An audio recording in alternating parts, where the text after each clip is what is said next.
All right, everybody. This is Power Move Parker, and another episode of Parker and Dad, episode 22. Wow. Last one was a month ago. We're really excited about that. We've got a new setup. We're sharing a microphone now, so hopefully Dad's audio is a little bit better. And we're doing the side by side view, so you can see both of us at the same time, and you can see when I have to roll my eyes when Dad's talking, or when Dad has to grunt or make a face. Well, I can't stop and eat now. I mean, he can't stop and eat or drink his coffee. He's on the clock 24/7, which is how you want it. Think PTI, think Around the Horn, shows like that. Can I do this? No, I got to go this way. Okay. Well, yeah, you'd have to. Yeah. You'd have to. See, I have to point this way. Yeah. And you have to point that way if we want to point at each other. High five. I don't know if we want to just give each other the. We shouldn't do that. Oh, don't leave me hanging. Oh wait, no, you want to do that? Yeah. No, well, I'm in space. Yeah, there you go. And you're on a baseball field, so it doesn't really work. I don't know how I'm coming in from space, but anyway, the Astros got their season going last night, and of course, we're a political show, and I don't want to break the mold. I know I do my sports with Reed and experience stuff with Reed, and then I do my political stuff with Dad. But hey, this actually ties into politics and is why we're talking about it. And of course, Reed has his own show now, Astros Daily. You've been catching that on Old Main Entertainment. We thank you guys. 28 subscribers now, which means 28 of you out there chose to subscribe and get notified every time we post a video on YouTube. So we thank you for that. We appreciate the feedback. And the Parker and Dad community is a small portion of the Old Main Entertainment community. We're looking to grow Old Main Entertainment, but Dad is a part of Old Main Entertainment. So we like to keep him involved and keep him going and keep him talking about things. And the Astros playing in a stadium, which was supposed to be 50% last night. We went to the game. The Astros ended up losing, but that wasn't the story of the game. The story of the game was being there, having a good time, talking to people around us. Dad, how did you like going to a Houston Astros game? The first game we've been to in a long time, a live sporting event. They said it was 50%, but I got to say, it didn't look 50% to me. Well, yeah, we weren't. It may have been 50%, but we were all sitting together. I mean, so there was a lot of empty seats around, but we were clustered together, which I think is what people wanted. I mean, we sat down and immediately had a great conversation with the people around us, different groups, and everybody that I talked to was just glad to be out, glad to be back alive. I even said something to the guy next to me because I wasn't wearing my mask. We had our drink and our food, and he had his, and we weren't putting them back on. Nobody was wearing them around us. And before the game was over, I leaned over once. I said, "Hey, you just FYI, I've had both my shots." He said, "I don't care." He goes, "I don't care. No worries here. You're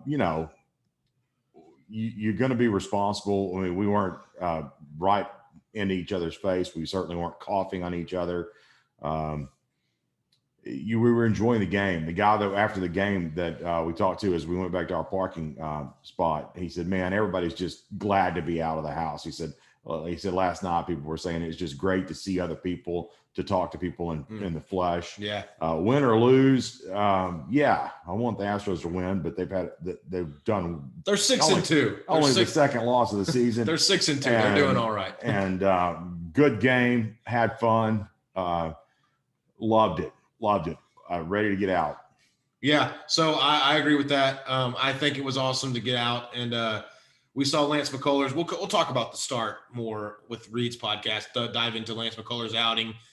Blake Taylor was a disappointment, but Reed's going to let me hear about that. So I'm not sure what he plays. Blake Taylor, is he a pitcher or was he? He wasn't pitching last night. I don't. Yeah, it was maybe they had him on the wrong. And one could argue that wrong position. One could argue, of course, Lance McCullers probably should have pitched at least one more inning. I don't know why they took him out.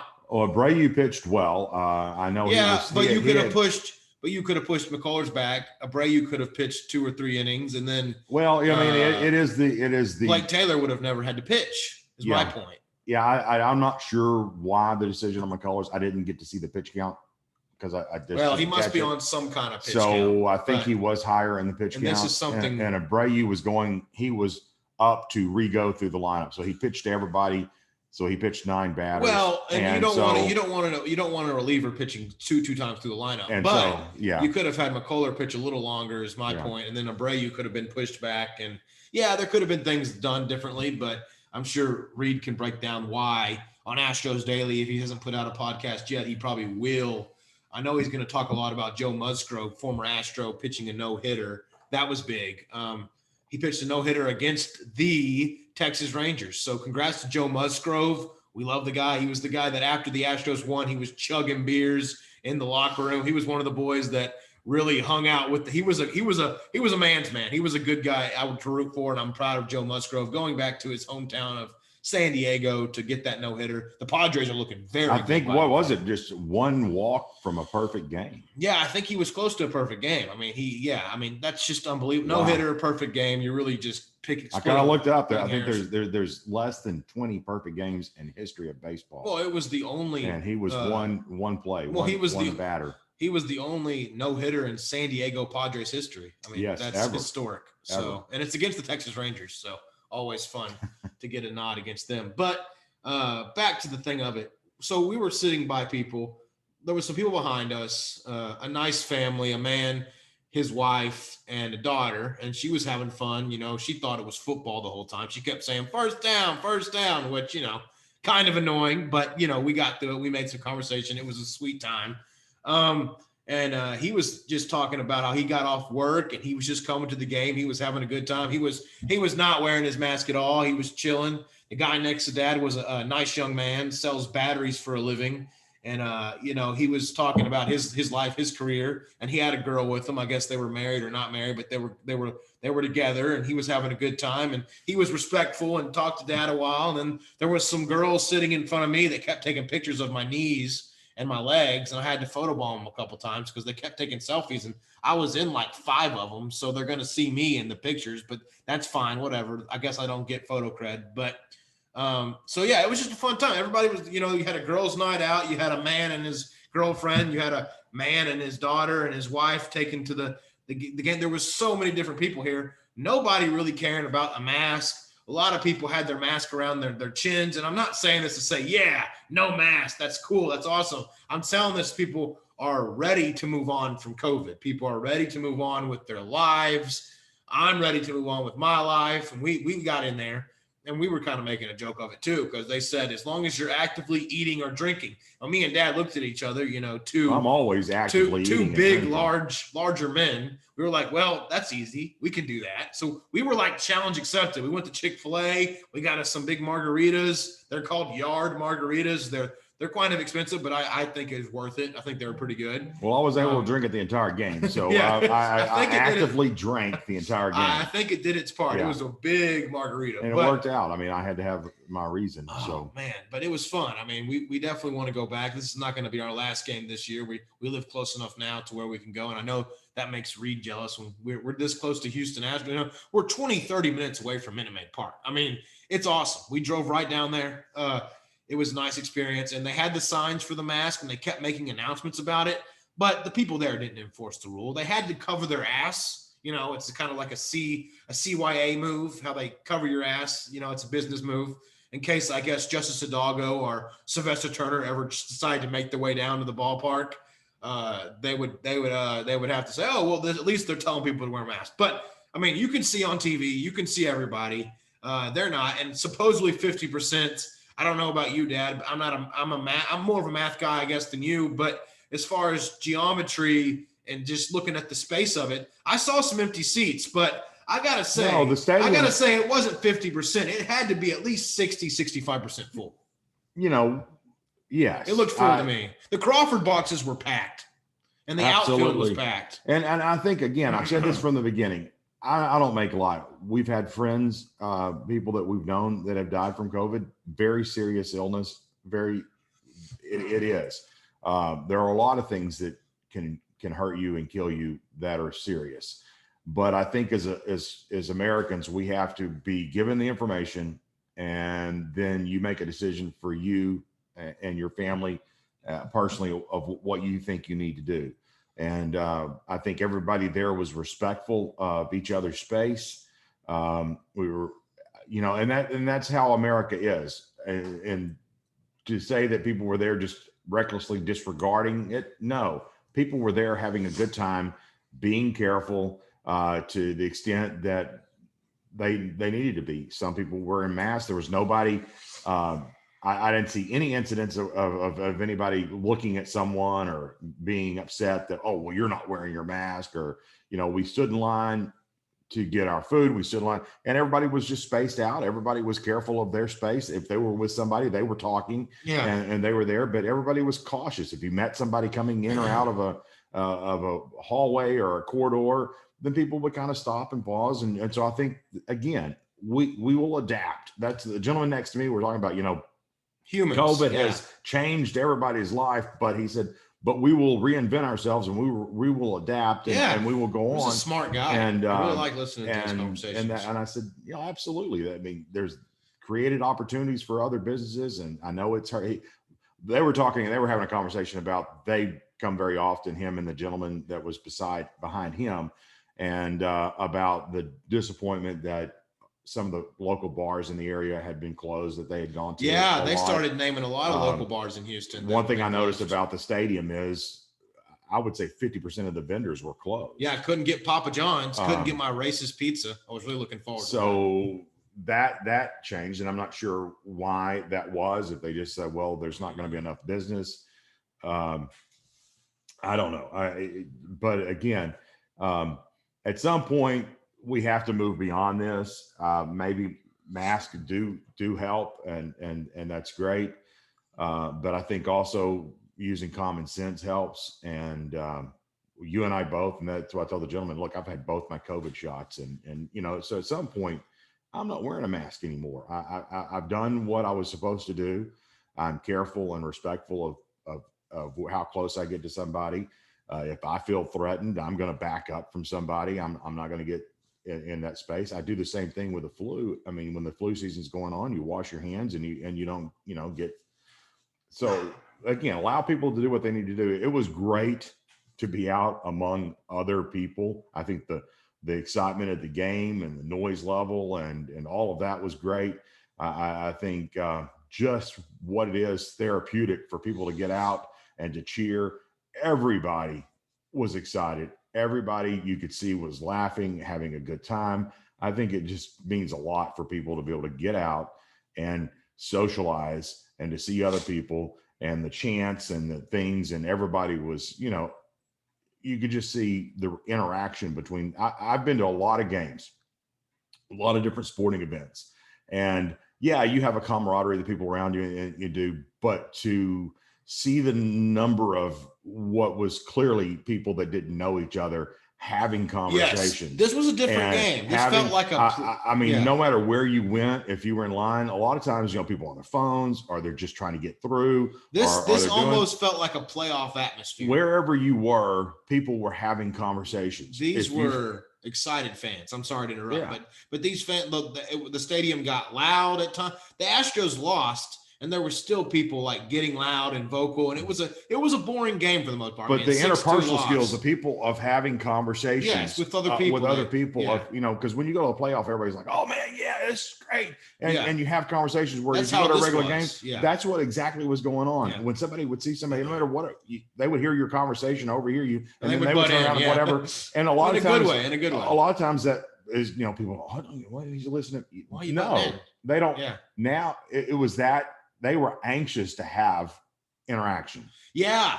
The guy behind me, I said something to him about that. That's how we kind of got started with the guy behind me. And then Dad kind of started talking to the guy next to him. But the guy behind me, I started that kind of conversation flow. And then I couldn't get the guy to shut up. He talked to me the whole entire game. But you know what? I'm not even mad about it. The dude was talking about barbecuing. The dude was talking about his little girl. The dude was talking about life and, how he just loves life. And we were talking about like different beers we like to drink. And man, it was a good time. It was a good ball game experience. And then, that song, I Have Friends in Low Places, started playing and the whole stadium was singing to it. We started just belting, and normally people would be a little bit reserved, shy, but everyone in our little section of section 420 up in the cheap seats, we were all belting it, having a good time, The girls in front of us, everybody was singing along to it. So it was it was fun. You know, you saw a lot of different people. But we have to get to the serious of this. Oh, wait, though. One thing they okay. did do, and I think it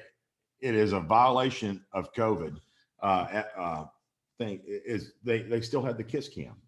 Yeah. And they didn't know who was what. I mean, they were encouraging people to pull their mask down and kiss and slobber on I mean, each I other. think certainly there Disgusting. should be some investigation into that.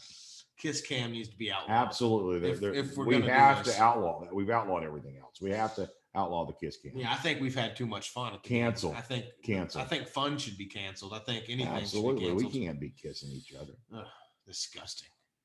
Anyway, the kiss cam keeps rolling on, and so does this show. We're moving on to Joe Biden, who probably gets in trouble kissing things he shouldn't kiss, and sniffing. Poor and, Uncle Joe. Poor Uncle Joe. But I'm not going to let him off the hook that easy. That's not what this show's about. So he is doing some things, Dad. I talked to you about it, and even you were surprised when I read down the list of things that is popping up. And this is why we have the Parker and Dad show, because this is not stuff you're going to hear on the 1203 experience. We've got to talk about this, guys. Life is changing behind the scenes. Everyone's worried about baseball games and COVID and all this crap. And meanwhile, there's some crazy crap going down. Let's start off, guys. The crisis at the border is a big deal. And if people want to blame it on Trump, I have a great analogy once we get into it, and I'll hear Dad's opinion on it. I have a great analogy of why this is definitely not Trump's idea and why his handling of the border situation was much better than Joe Biden's. Why does no one care about the border all of a sudden? Isn't that kind of weird that the children in cages things all of a sudden turned into, oh, they're just in care facilities. They're just in, they're just in nice trailers. They have air conditioning, they're not really cages. They're just migrant care facilities or whatever you want to call them. Listen, the problem is it's overflowing. Nothing's stopping these guys from coming through, and kids are being separated. Drug cartels are coming in.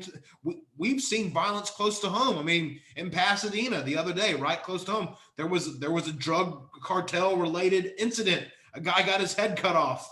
It was a cartel crime. It was very serious. It's happening close to us. We live in South Texas, Southeast Texas. We live down here. We live close enough to the border to where this hits home for us. And we're not joking about this. We really are scared for our safety. So here's my point I'm getting at.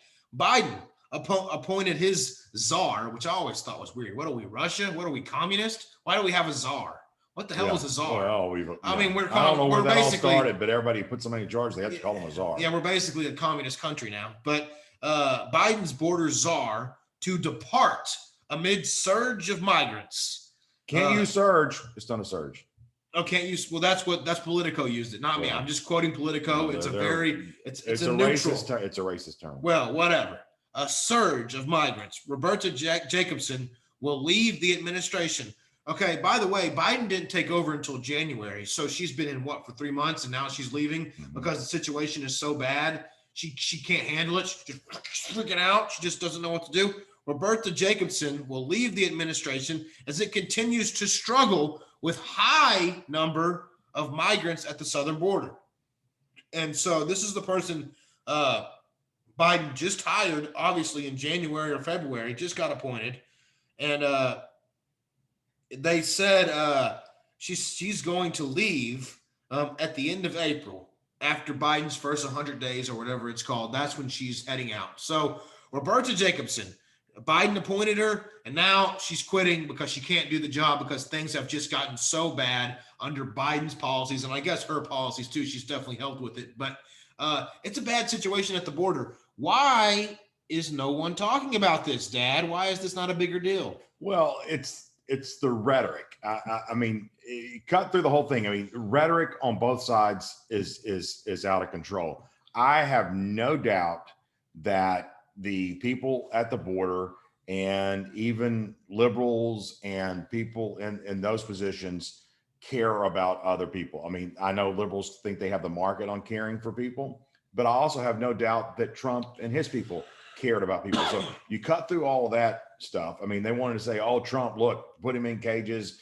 and they're closing the border, and they don't care about people coming across the border, and they're not helping them, and you know that is dumping them back." And then the liberals are, "Oh, we have to let everybody in because we have to cut through all that stuff." These are at the base of it. The people on the front line are reasonable people. I'm sure this woman looked at it, and you have this extreme liberal rhetoric of we have to have open borders, we have to let people in, and they can't reconcile their rhetoric with what really happens. They've come out already said, Homeland Security says, we've got to get the border under control. We've got to finish the wall. We've got to put other things in place to stop this incursion of people coming across. We've got to have controlled entry into the United States. They said that in the 1990s under Bill Clinton, and they mean it now, but they can't because their rhetoric has trapped them into this corner because we go to this extreme point. And so I know that when she's sitting there and talking to the people in a position of power, it's the old thing. You campaign and then you get elected and you have to govern. So they've campaigned on these extreme things, and now they're trying to govern, and they come in, they go, oh my God, it's hard. We have to do these things because, you know, there's no doubt. I didn't like Trump's rhetoric. I didn't like things that Trump said about things. But what I did like was he followed through. There was a plan in place. The border was the most controlled it has ever been. He went from 2017, where we had a surge, an incursion. There was not a border crisis under Trump. And we worked through and we made things. Yes, he didn't say it in the right way, but things were accomplished and people got procedures and processes in place. Was it perfect? No. Was it better than it is today? Hell yes. This is a mess. Is bad. People are dying. People are their lives because they cannot. And that's what this lady's saying. We can't handle this. We don't have the people. We don't have the facilities. We don't have the ability to control this. And now Mexico has gotten off the hook. The what is it called? The countries or whatever. They've said, okay, great, fine. All this crap we had to do under Trump that he forced us into doing, we're not doing it anymore because we didn't like doing it. We just did it because we were forced to. Yeah, we were. And now they're back to the old thing of just let her rip because it's the United States. Let them have the problem. And they're happy to be out of all of the responsibilities that they were forced to do. Yeah. And now it's all back on us, and people are dying because the numbers are unsustainable. You cannot continue to process and handle. And so, yes, apprehensions are up, but missed apprehensions are at 50% or so. So where you catch 3 terrorists at the border, there are 3 terrorists getting in. Where you catch MS-13 people, you catch 6. There's 6 that are getting in. So people, it matters. It matters. And we're going to see the results of this as they come through the United States and are set into the country. We were just talking about COVID. If it matters and that you can't fly, if you're going to have a passport to get on an airplane to show that you've had your shot, what does it mean that we're not even testing or controlling or keeping any kind of records of people that are coming across the border that are infected with COVID, but we're letting them just go anywhere in the country and we have no idea where they're at, and they could be positive. Immigration under Trump was a lot different, and for many different reasons. I mean, you had a guy that wanted to enforce the rule of law and wanted to make sure that people got here legally, and there was a process, and there was a wall being built. There was construction on the wall, whether you want to say, oh, Mexico didn't pay for it or whatever. Trump had a way of Mexico hold accountable for people. He was saying, listen, we're going to send people back. You got to take care of some of these people now. You've got to do it. We're not just going to take your scumbags, your losers. You're not just going to send worthless pieces of crap over here. And not everybody's worthless piece of crap that tries to do it. The people who try to do it the right way are good. There's good people that are trying to get over here and make a life for their family, but they're getting washed up with a bunch of losers that are trying to come in Mexico. And he said it. They're not sending us their best. They're not sending us these great people. In America, does it make sense to send really good, smart people to other countries? Or does it make sense to keep those smart people and help them build your country up? That's what we do here. That's what most countries do. If Mexico is really trying to build up their country, they're getting rid of the waste, sending it to America because they know they don't give a crap anymore. Just let them through. The southern border is a joke now. ICE has been defunded. Border Patrol agents are crying out for help. You see them all the time on the news about how they're just not getting the support and resources they need. Biden has no idea what's going on the southern border. I wish he would go down there and look, and maybe it would change his mind, but he has no idea. Trump was at the southern border almost like once or twice a month. Like he was down there talking to people, getting things done, making sure the wall's being built, keeping things in line. Biden's just laissez-faire, let him through. You got this person quitting because nobody wants the immigration job under Biden. It's got to be the most useless job in the world. Immigration job under Biden? Biden doesn't care about immigration. He just says, come on through. There is no job to do. Just sit there and twiddle your thumbs and get blamed for stuff. I mean, that's what the job is. I mean, so no wonder this lady quit. But that's just another example of shit sliding downhill. Biden has done a poor job with his leadership. And if you hired somebody and then like 2 months or 3 months into the job, they're quitting, that means you did a bad job either hiring that person or you created an environment where that person could not be successful. And I got to say, I think it's more probably a little bit of both, but a lot towards the end, the last one, because Biden has created an atmosphere where you're not getting any work done at the border. They're not doing the wall anymore. They're letting people just come in through willy-nilly. They're going back to catch and release. Trump ended catch and release. Trump said, we're catching them. We're sending them back. We're not releasing them into America. We're not catching the stupidest thing, catch and release. Okay, we're going to catch you, write your name down, off you go. We're going to put you on a list. That list doesn't mean anything, but we're going to put you on a list and let you go back. That's literally what was happening under Obama, catch and release. That's why there's more people coming. If you have, this is the analogy I was getting to with Trump and Biden, the difference. You have Biden, a crazy uncle who doesn't remember anything, who says, oh yeah, you're not supposed to do that. Oh, we'll just come back in 20 minutes. He won't remember. So your uncle tells you not to do something and he's crazy. You know he's crazy, so you still mess with him. You're like, hey, Joe, can we come across the border illegally? No, you shouldn't do that. That's not right. 20 minutes later, hey, what are you guys doing over here? Hey, we came over. You said we could. Did I?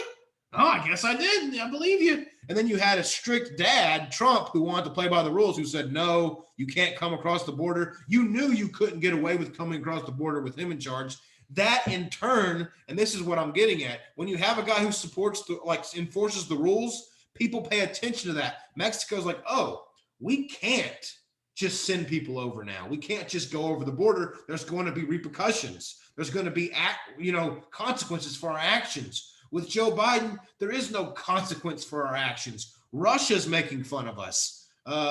China's making fun of us. Mexico's making fun of us and sending people over. If you don't think the reason Trump was not popular with other countries is because he held them accountable. And he said, hey, we're America. What the hell are we doing? What the hell are we doing? We're supposed to be in charge, leading from authority, leading from a position of strength. If you have a teacher or a coach or anyone in position of leadership that's leading from down here, that's telling the kids, hey, I'm just one of you guys, I'm a buddy, and not a position of authority, the kids are going to walk all over a teacher like that, or a coach like that, or a leader like that. You can't be buddy with the people you're supposed to be leading and helping. You got to be a leader. You got to do things they don't want you to do. Of course, Obama and Biden and all these other people are popular with other countries. They're losers. They let other countries step all over them. If I was another country, I'd love Joe Biden. I'd be hoping they elect Democrats every 4 years. Yeah, more Democrats, better for us. So that's why people hated Trump in other countries. People think it's because he was an asshole. He was because he was probably an asshole, but he also held people accountable. And we don't see a lot of that now with Biden. So went on a little bit there, but it was a good, it's aggravating that this has come to this point, that you get to a point where you literally have a person who just got their job, and because the situation is so bad, they had to quit, and literally nobody gives a crap about this story at all. I mean, Politico reported it, Fox News reported it, but try finding anywhere else that thinks it's a big deal. I mean, even the way the media is saying it, oh, we knew this person was going to leave. It was all part of the plan for this person to quit. This person wasn't a long-term thing. I mean, they're already saying this stuff. You read articles. That's literally what they're saying. They're saying, oh, this person wasn't a long-term fix anyway. So this person's only job was to make the situation at the border worse and then leave? What kind of plan is that? Is that your plan? You had a short-term plan for this person to do a shit job and leave? That makes me even more upset that was your plan. So either way you dissect it, it's not a good look. But we do have to get on, because this is just even more of a mess. And we'll end with something we actually agree with Biden doing, but we have to do this first. So apparently, according to the New York Post, which Twitter hates, the left wing hates, but I don't care. I'm a big New York Post fan. They've been around for a while, and I look at their articles every now and then.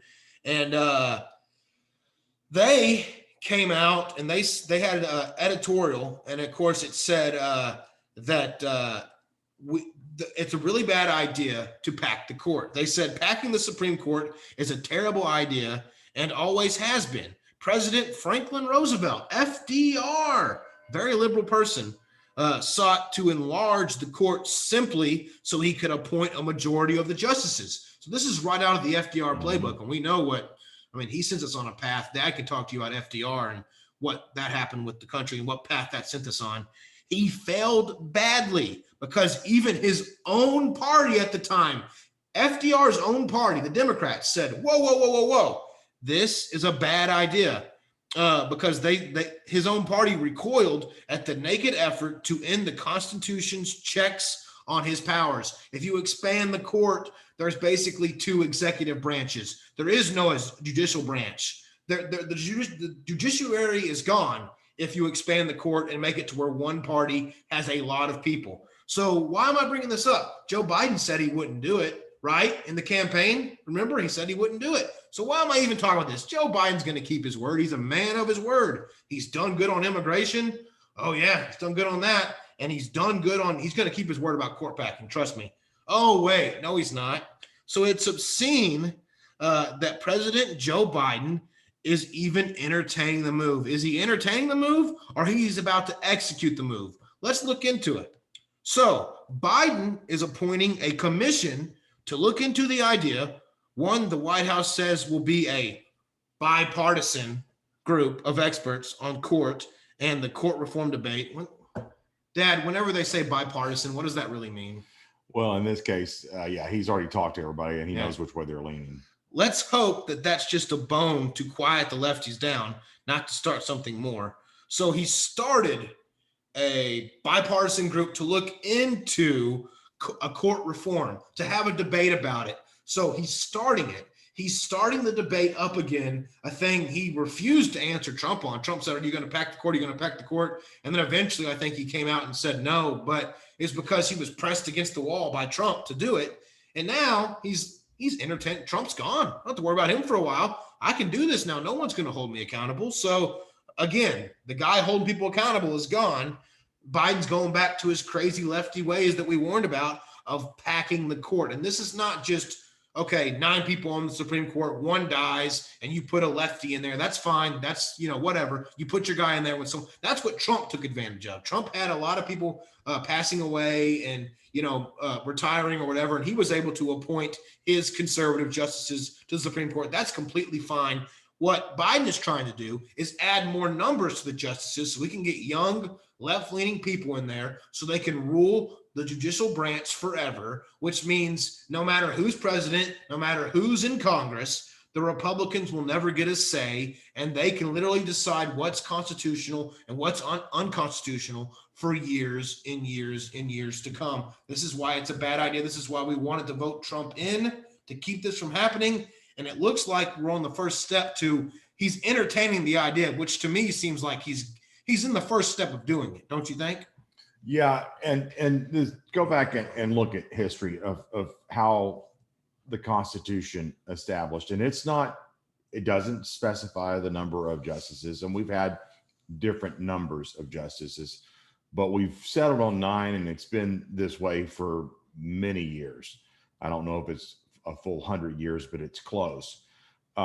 Yes, and FDR tried, and his own party kind of said, this is a power grab, and you can't do this. And also, after FDR, we passed a constitutional amendment that limited the term of the president, because we know political offices need term limits, because and that's when we have elections. The House has every 2 years you have to be reelected. That makes it closer to the people, because if you're elected every 2 years, you have to listen to your constituents, because you're going to be you have to be reelected. You're constantly running for reelection. Therefore, you have your ear to the ground of the people you represent.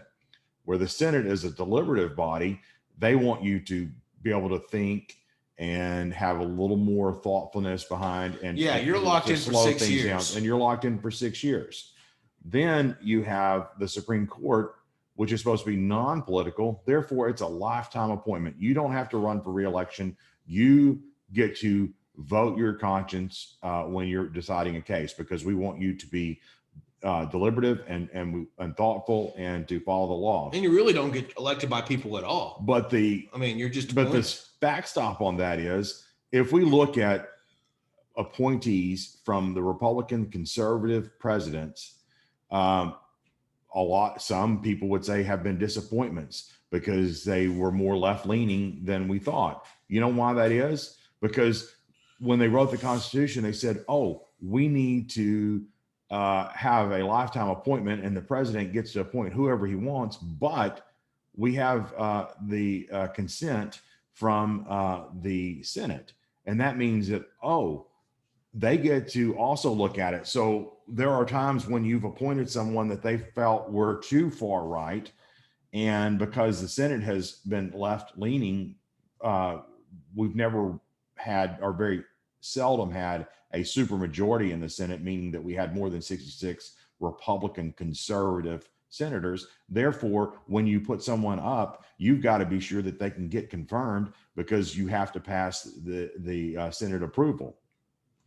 So again, we have a process in place that gives a balance to that. By going in now, and now they've lowered the bar on judicial appointees. The Republicans did. I mean, the Democrats did. They lowered it on all the lower courts to just a 51% majority. And now the Republicans went in and lowered the bar on the Supreme Court to 51.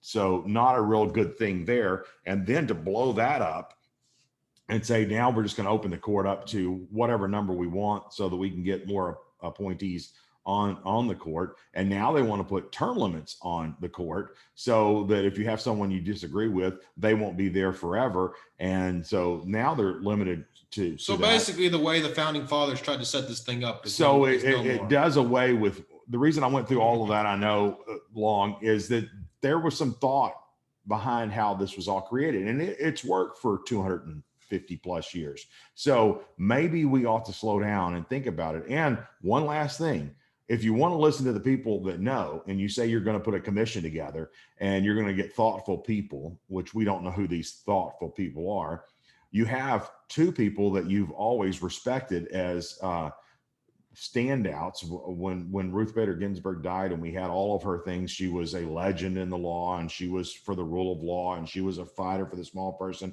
You know what? She's written often and spoke often about court packing, and she said it's a bad idea. And we know where OG Justice Scalia stands. And Stephen Breyer, another liberal stalwart, came out just last week and said it's a bad idea. So we have two liberal justices who have served for a long time, or did serve in Ruth and Ginsburg's thing, who have said this is a bad idea. Why aren't we listening to that? Why is that not important? So you know what happened to Stephen Breyer? Because he came out and said, now there's a campaign saying he must retire. You have to retire. And so now they're going after him. They're going to cancel him. Cancel culture, baby. Because he's come out and said this is a bad idea. So it's just outrageous to the extremism that we get to. And so, wow, I don't know. The court is what the court is. I can tell you that just because a Republican appoints a justice, they are not going to come out always and agree. We've got John Roberts right now, who is disappointed on many conservatives, and Neil Gorsuch is, and that's Trump's appointee, has come down a couple of times in the opposite There direction are too. a lot of justices that disappoint. So there are, but that's their job to that's disappoint. what they do. They're going to get there and they're going to make that. But you don't see a person appointed by a liberal president that ever, because again, I'm not saying one's or the other. I just, it's supposed to be a separate and one of the three legs of the government, and it should not be tinkered with by the Congress or by the executive branch. It needs to be left alone. Well, I think we covered that, and it's two passionate issues we just went through with court packing and the immigration crisis, both things we disagree with Joe Biden doing. But guess what? We agree with something he does. We like some of it, and we are actually benefiting from a little bit of it because, me being a college student and just, I guess, a millennial bum, as you guys want to call me. But, I'm not like most millennials. I don't identify with them all the time. But on this situation, I kind of do tend to lean left leaning because I'm a free spirit. And that's what I do. I lean with whatever road takes me. But Joe Biden did not put this in his, I guess I was going to ask you, do they do a budget every year? Yeah, well, so we haven't gone through the proper budgeting for 10, 15 years because we can't, we've been operating on continuing resolutions. So yes, the president's always supposed to present a budget, and it is Congress's job every year to start the process in the House as a spending bill. But we've been out of regular order for over 10 years, probably closer to 15 years. Well, whatever the case is, Biden did not get this enacted. So he promised that he would cut about 10,000 student debt, or he would cut about up to 50,000 of student debt. He said at least 10,000 he was going to do. He sounded pretty confident about that. Well, liberals are getting a little upset with him because he hasn't done it yet. He did not. I mean, the 2021 budget doesn't have anything about student loan cancellation. It has a lot of other crazy Green New Deal crap that, of course, me and Dad will get into another show, but it doesn't have anything to do with student loans, which is what a lot of the college goers like myself that are super liberal are a little bit upset about. Like, we thought Joe was going to pay for college. Well, he didn't put that in 2021, but he is kind of looking into the idea of kind of increasing funding and either doing this for 2022 or maybe getting some extra money for higher education through some sort of bill. I'm sure he's just going to ask for more money. So the Democrats already got this outrageous budget pushed forward, and they didn't even include everything they wanted in it. And now they're asking for more money just so they can cancel student loan debt. And listen, I'm here for canceling student loan debt, but this just shows you they had a budget. They could have put it in the outrageous budget, but no. They spent all the crazy budget, which is trillions, bazillion dollars, whatever it is. And now Joe Biden's literally sitting here after running up a credit card. It's like,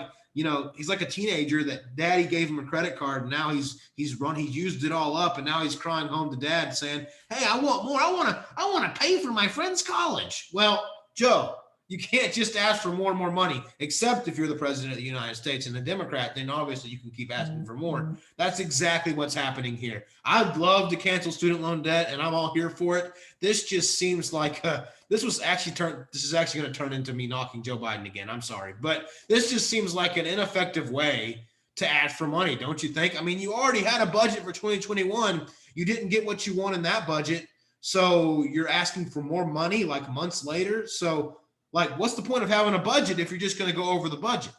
Well, the budget was never meant to be the budget. I mean, of course, let's be realistic. The president's budget hasn't been adopted in, I don't know when.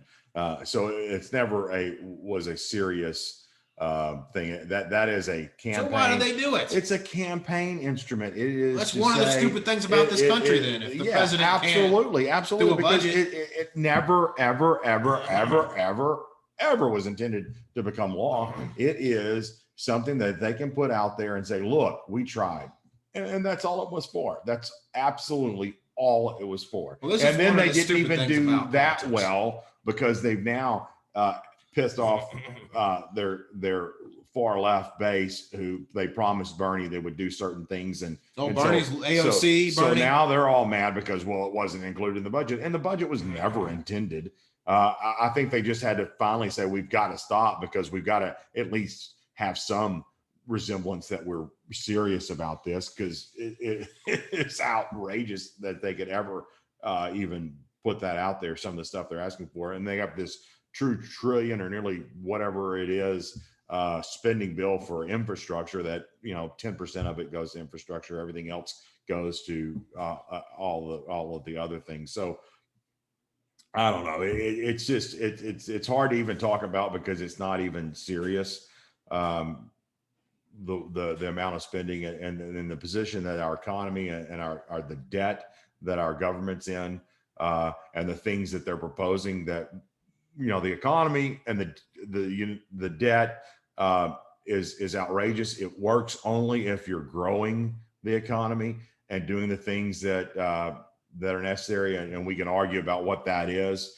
Obviously, I think some of the things of lower taxes and less regulation and allowing businesses to grow and expand, because if you bake a bigger pie, 10% of a large pie is a lot more than 10% of a small pie. So the economy needs to be growing.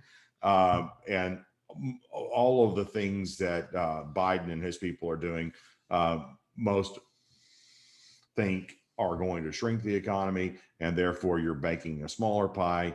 And so you're going to have to take 25%, 30%, 40%. And it's been proven, because you can look at some of these other countries that have done these socialist type deals, is at some point the economy gets so small that even though you're taking large portions to pay for these things, you're not generating enough. So you've got to expand, and you've got to allow people to do what they do. And it's the age old debate. And so anyway, that's the economics debate. I think your point is if they're handing money out, we absolutely want to be on the list, and that's hypocritical to our beliefs. But man, if they're going to hand out billions of dollars, I want every bit of it I can get. It turned into that. It turned into just us accepting it. So that was the joke about it. I mean, do I think it's the right thing to do? No. When I made a decision to do what I did to help get you through college, it was because I knew I would have to pay it, and I had. And I have money, and I'm not off the hook either. And you do too. And and we'll do what we do. But when they come out and say, I mean, look at Joe Biden and his taxes. I mean, they looked at the things he said, oh, we're going to get rid of this. We're going to tax the rich, and we're going to do the things. But then you look at his tax return and you say, oh, wow. He said, well, it was legal. I took advantage of it. $13 million worth of stuff that he took that he wouldn't be able to if he passed his law.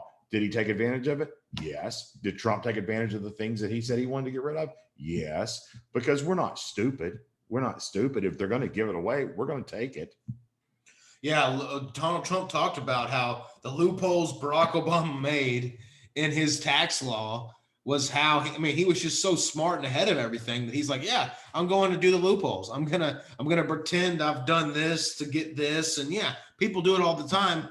We're kind of pulling a Trump move here and saying, hey, it's not like it matters. It's not like we have to say, hey, we don't accept it. Like, no, they're gonna cut it. If they cut it, that's great. We'll accept it. The way they've gone about it is just shady. It's like, okay, we have this budget, but we're not putting it in the budget.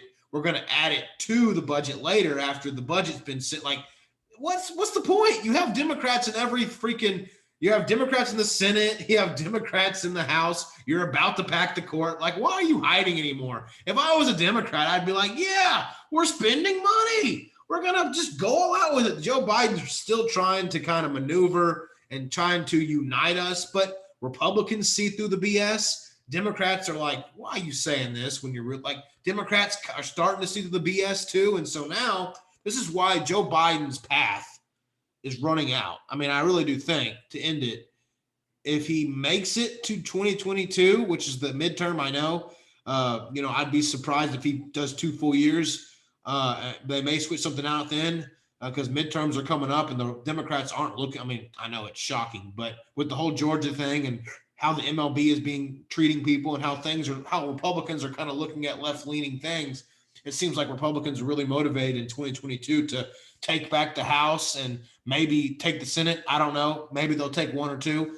So it's looking bad for Democrats as of right now into 2022. And of course, Parker and Dad, as that gets closer, Parker and Dad show will really heat up for the midterm elections. That's when we have a lot of fun, when the elections are coming around. But if he does even make it to 2024, how on earth is this guy getting reelected, Dad? Just a quick look into 2024. Well, I can't give that serious thought because you don't even think he's going to make it to 24. You look at Joe. I mean, I don't know. He's not. He'd be 82, I think, at that time. He'd be in his 80s, and I think, right? I mean, he has aged a lot in the last 2 years, and I can't imagine in 3 more years, 4 he looks more like years, the Grim Reaper, where he's going to be. I can't even give that real thought. I don't think anybody in the party thinks that's the case. They wrote Joe off in 2018, and all their money was on Hillary, and they didn't give him or 2016, and they didn't give him a shot. I mean, he thought it was his turn, and they said, no, we put Hillary on the back burner because of Obama, and we owe it to Hillary, and that's how the system works. And they came around this time and thought, my God, we're going to have to support him. And they reluctantly did. And now they have him. And there's nobody in the Democratic Party that reasonably thinks he's going to be their standard bearer. Well, unless we get 2024. It's not going to happen. So, yes, maybe. I don't see how it happens.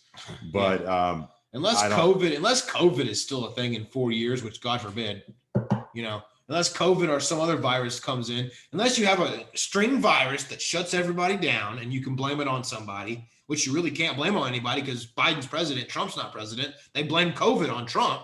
That was how they won. And they had the extensive mail-in voting, which if they do the things they say they're going to do in 2022, I think the economy is such a place that the economy may still be growing and expanding.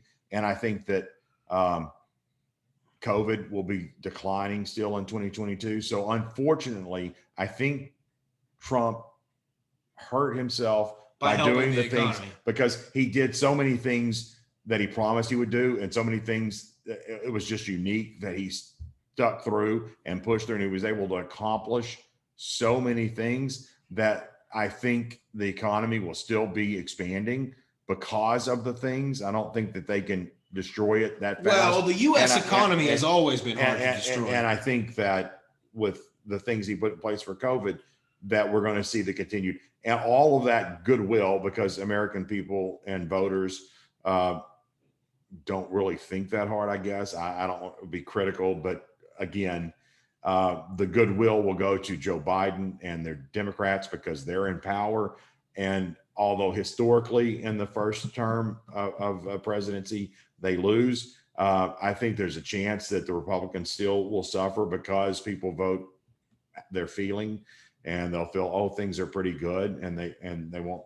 So I don't know. I'm skeptical of 2022, although, but in 2024, I promise you, if they continue to have power and they continue to do the things they do, life is going to be so bad that the Republicans ought to have a great time in 2024 if we haven't destroyed the election process, which is out there. If they pass this HR1 and if they do the things they're going to do. That's where I'm hoping you're wrong, because I think 2024, we may never see. You need to get 2022 if you want 2024. Anybody that is following and needs to know, you got to vote midterms. You've got to vote midterms, and you need to get some checks and balances in place, and you've got to get the House or the Senate strongly Republican to at least slow this march that we're going over the cliff. All right, guys, that's going to do it. Episode 22 was fun. I've got one more thing. Okay, one more thing, baby. I lost my coffee cup, which now you can't see. There it is. There it is right there. My coffee cup. I used to have a really nice coffee cup. Now you see that I have this. Anybody that can find or get, I'm looking for a Trump 2024 mug, and that's what I need. So I would be willing to whatever, if someone can find me. Contact me on Facebook, Parker Ray. Contact me on Twitter at Parker Ray 1, PARKRHEA for Dad, number 1 at the end. If you want to DM me, if you could find him a mug, you can send me the link. or you can just send me whatever, and we'll get it figured out. That'd be cool if you guys could find him one. Yeah. So if there's any fans out there for Dad, give him a coffee mug. Anyway, guys, peace out.